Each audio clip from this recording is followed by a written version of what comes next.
I invented a new form of dithering. I call it Surface-Stable Fractal Dithering. What's unique about it is that the dots in the dither patterns stick to surfaces, and yet the dot sizes and spacing remain approximately constant on the screen even as surfaces move closer by or further away. What's special about that and how does it work? That's what I'll dive into in this video. I'm Rune Skovbo Johansen and this is Rune Vision. In 2018, Lucas Pope released the game Return of the Obra Dinn. Besides being an excellent detective game, the best I've ever played in fact, it also had a novel aesthetic where the world is rendered entirely in black and white using image dithering to convey shades of grey. But let's take a step back. Image dithering is a technique used in graphics to create the illusion of a higher number of shades than are actually used. For example, to use only black and white pixels to create the impression of many shades of grey. If you try to reduce a grayscale image to just black and white without using dithering, you have to choose a threshold where all pixels darker than this threshold become black and all pixels brighter than the threshold become white. No matter which threshold you choose, you end up losing most of the detail from the original image. But what if we choose a random threshold for every pixel in the image? This is equivalent to first adding random noise to the image and then using a uniform threshold like before, and we can do that easily in an image editor. Now granted, we do lose a lot of the finer detail here, but we're beginning to see the emergence of different shades of grey even though we're only using black and white pixels. And we can do a lot better than just using random noise. There are many different image dithering algorithms divided into a few overall methods. One method is called error diffusion. This method can produce the highest quality results for still images, but for moving images the dither patterns tend to change erratically every frame, which makes it not suitable for my purposes. Auto dithering is a different dithering method, where values in the original image are compared with values in a tiled threshold map. We can test that in an image editor by adding the tiled threshold map to our image and then applying a threshold. Here we're using a tiled threshold map known as an 8x8 Bayer matrix. But we can use any pattern as our threshold map. Here we use a radial gradient and the result is essentially halftone dithering, where we have big dots, generally many times the size of a single pixel, with sizes that vary according to the brightness. When you use auto dithering on a moving image, the result has a kind of pattern or texture to it which stems from the threshold map and which stays fixed on the screen. This can give a calmer appearance than error diffusion dithering, but the dots still move relative to the moving imagery, kind of sliding over it, which can still be a little bit distracting. Lucas Pope, who developed Return of the Obra Dinn, wrote multiple posts about his considerations for how to implement the dithering in the game. Obra Dinn uses an upscaled, low-res aesthetic which produces large, chunky dither patterns. As previously touched upon, auto dithering is fixed with respect to the screen and is theoretically more stable than error diffusion dithering. However, when the camera rotates, so the geometry in the scene moves around in the camera's view, there's no connection between the geometry being rendered and the dither pattern that thresholds it. This produced conflicting visual cues as well as flickering, and playtesters found it unpleasant to look at.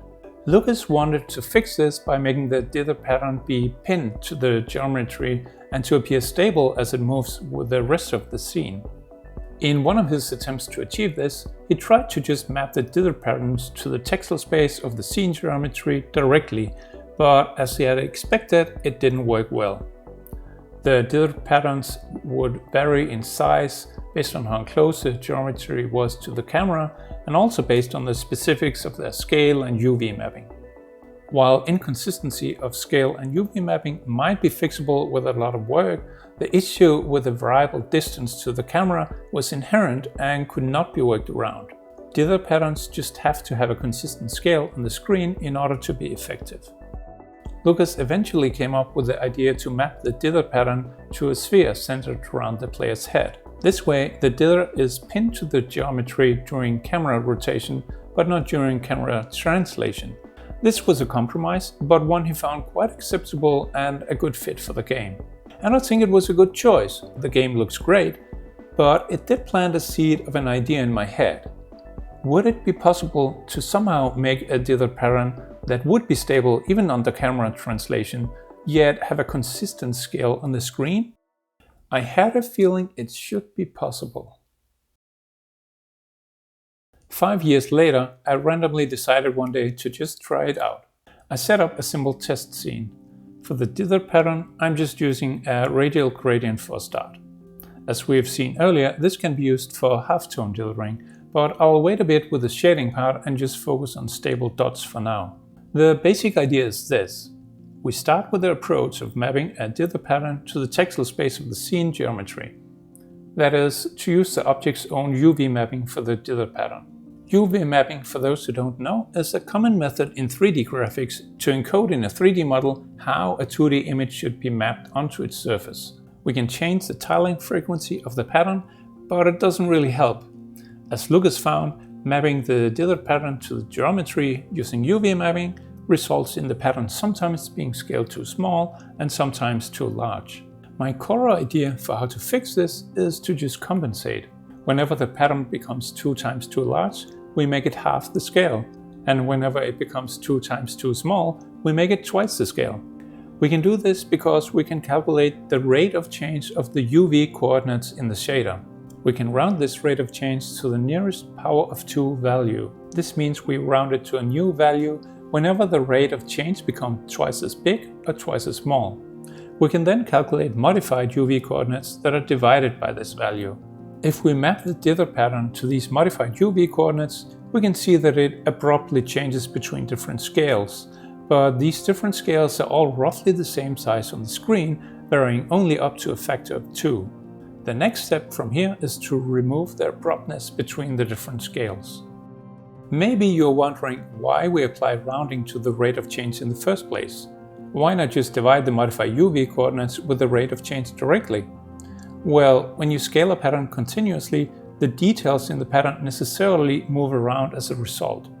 But we don't want them to move around, we want them to be pinned to the surface of the geometry, so we have to find another way. A way where you can keep zooming in on the pattern and it just keeps revealing more and more dots, kind of like in a fractal. Alright, we have to take a step back again and talk more about the type of ordered dithering that's based on a Bayer threshold map. The most basic form of Bayer threshold map is the 2x2 Bayer matrix. The 4 cells in the matrix represent increasing threshold values, and the order is important. Well, it's not important which one you choose as the first one, and in fact it's also not important which one you choose as the third and fourth ones.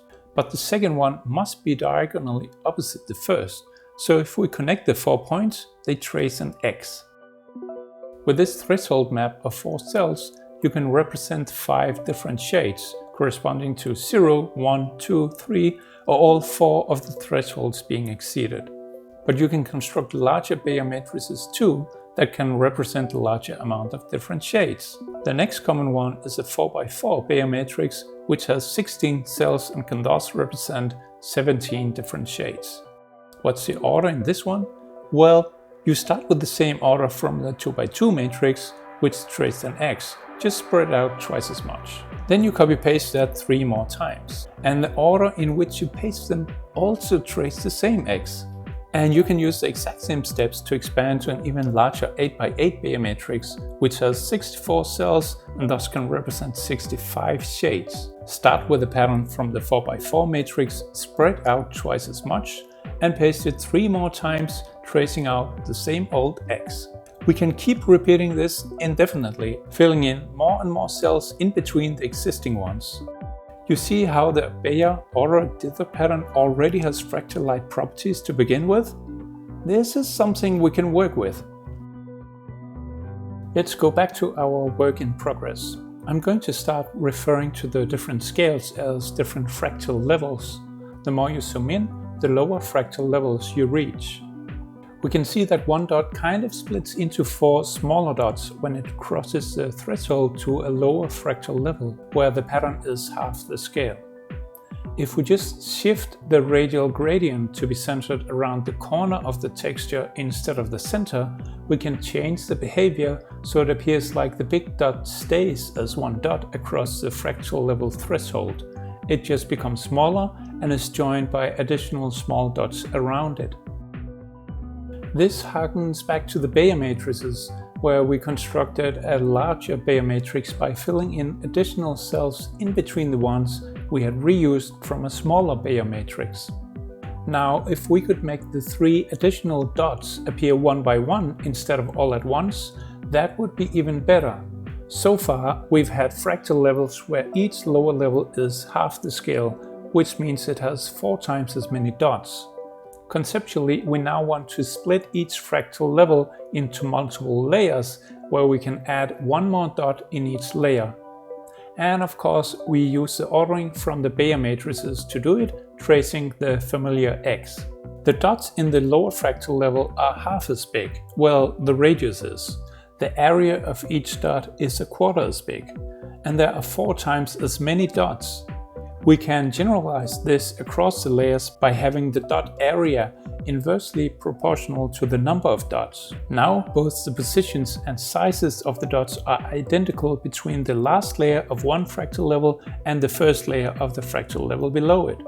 So how do we implement these layers exactly? So far we've been using a regular texture for our dither pattern, but modern 3D graphics support a different data structure called a 3D texture.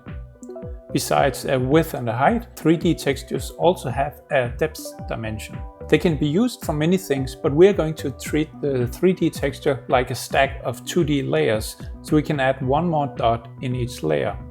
I'll skip over how the 3D texture is created, but I've essentially written a piece of code to do it.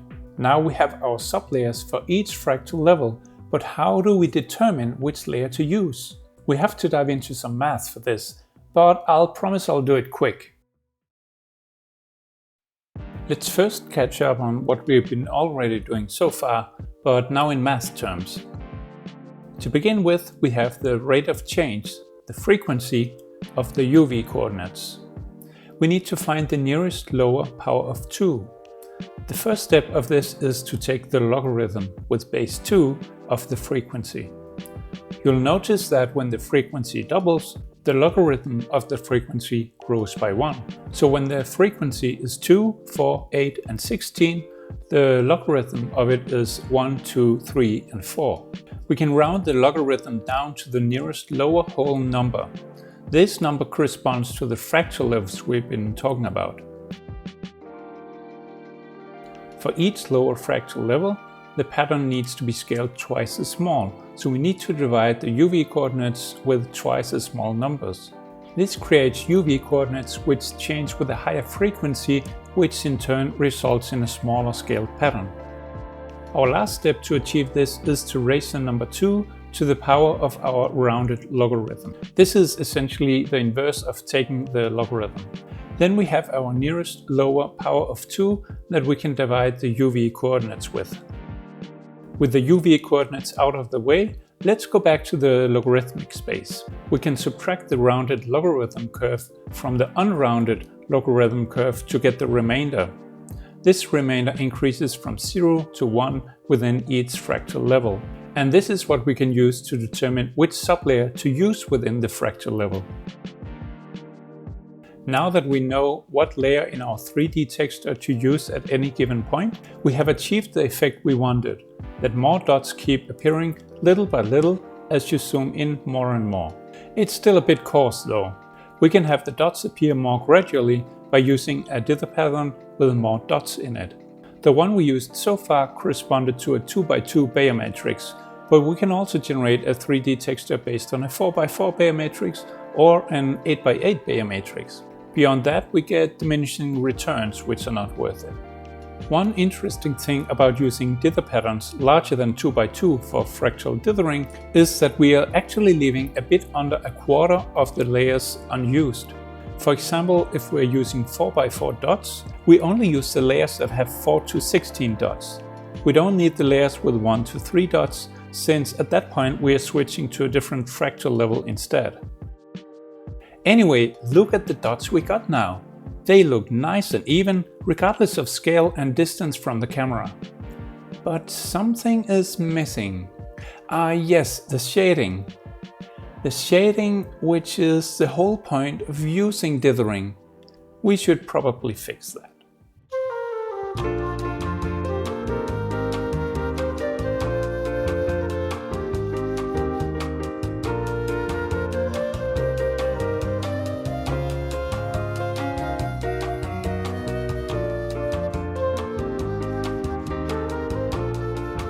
Normally, when you use a Bayer threshold map, switching over more of its cells from black to white implies changing the perceived shading to be brighter. But in our case so far, we've been adding more dots simply to control the density of the dots across different zoom levels, so the density can be roughly constant on the screen. But I said from the beginning that I used a radial gradient so I could use it for halftone dithering, where the dot sizes are varied to produce different shades. Even though we've since changed the pattern, we still have a radial gradient for each dot, and we can still vary the sizes of the dots on the screen by changing the threshold value we use. If we set the threshold to be 1 minus the image brightness, the result is that brighter parts of the image have larger white dots. Okay, so now we have a form of surface-stable fractal dithering where the pattern looks like Bayer threshold maps, but the shading looks like halftone. And that's perfectly fine in its own way, a valid aesthetic. But it wasn't quite the style of dithering I had in mind. Rather than producing different shades by varying the dot sizes, I wanted to produce different shades by having more or fewer dots, more similar in look to classic Bayer dithering. So let's forget the halftone dithering where the dot sizes are controlled by the brightness. It's not what we need. How can we control the dot density instead? I want to quickly show you something. Like I said earlier, the dithering is ultimately based on UV coordinates. If we multiply the UV coordinates with the global scale factor, we can control the overall pattern scale. Changing it does make the dots move around, but it's meant to be something you just set once and for all to control the overall aesthetic of the dithering, not something to be changed on the fly. Then again, it could be fun if we could make the dots stable even while changing the scale. What if we instead multiply the global scale factor onto the UV frequency? This actually works great. We can now change the scale factor on the fly while still keeping the dots stable. This got me thinking, what if we divide the UV frequency by the image brightness? This should make the spacing smaller where the image is brighter. This does indeed work, kind of. The dot spacing does become smaller where the image is supposed to be bright, but unfortunately the dots themselves also become smaller. If only we had a way to control only the spacing without affecting the dot sizes. But this is very elusive. So far we only have 2 experiments which both affect the dot sizes. We can divide the UV frequency with the brightness to make brighter shades have smaller spacing but also smaller dots. Or we can set the threshold to 1 minus the brightness to get halftone dithering where brighter shades have larger dots. Wait a minute. Smaller white dots, larger white dots. What if we apply both at the same time? So the smaller white dots and the larger white dots cancel out. Hey, this actually works! Now we've got smaller dot spacing where the image is brighter, but the dots still stay the same size. It works so seamlessly that you can't tell it's achieved by making the pattern scale smaller, except if we enable a debug overlay to visualize the pattern size. So there you have it. That's the basics of how surface-stable fractal dithering works. I left out a lot of details, especially regarding how to get perfect anti-aliasing for the dots.